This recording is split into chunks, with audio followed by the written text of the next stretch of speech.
There's been a lot of talk lately about Barnaby Joyce defecting from the Nationals and joining One Nation, running as a senator. I mean, it's just speculation at the moment.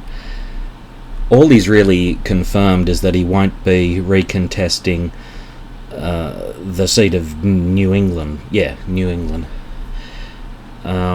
But for him to make that announcement when the next election is still about 2.5 years away seems pretty sus. I mean, he's been around for a long time.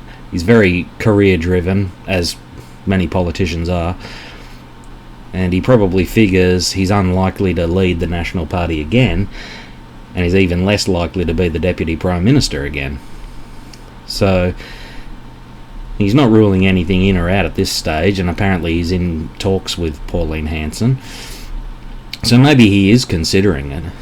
Then again, I don't think he and the current Nationals leader, David Littleproud, have ever really gotten along. So maybe he's just doing this to undermine Littleproud's leadership, and to make him look weak.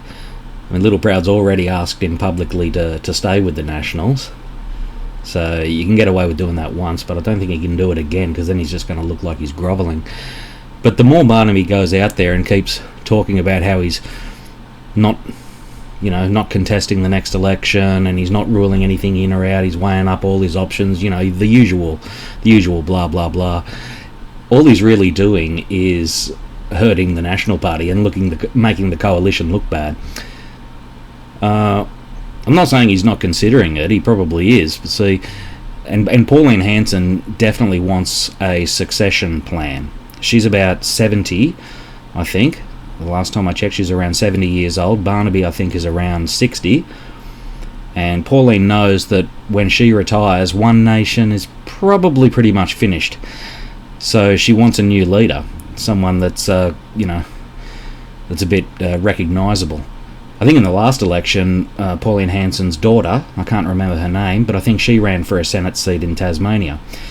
So I suspect, I'm just speculating, but I suspect that was possibly Pauline Hanson's first succession plan. She'd pass the torch to her daughter, and her daughter would take over the leadership of One Nation.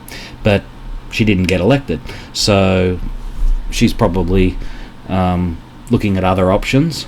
I mean, the rest of her ranks, I think the Deputy One Nation leader is Malcolm Roberts, I think, and he's not leadership material.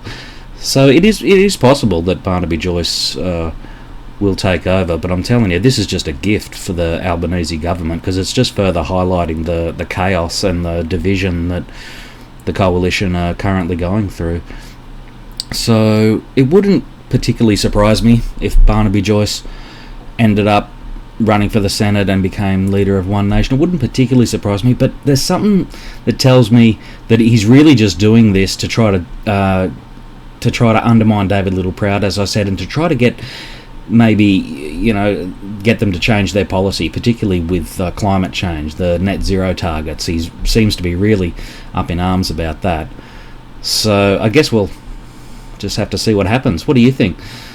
Do you think he's destined to go to One Nation, or this is just a bit of an attack on Littleproud's leadership? Let me know in the comments.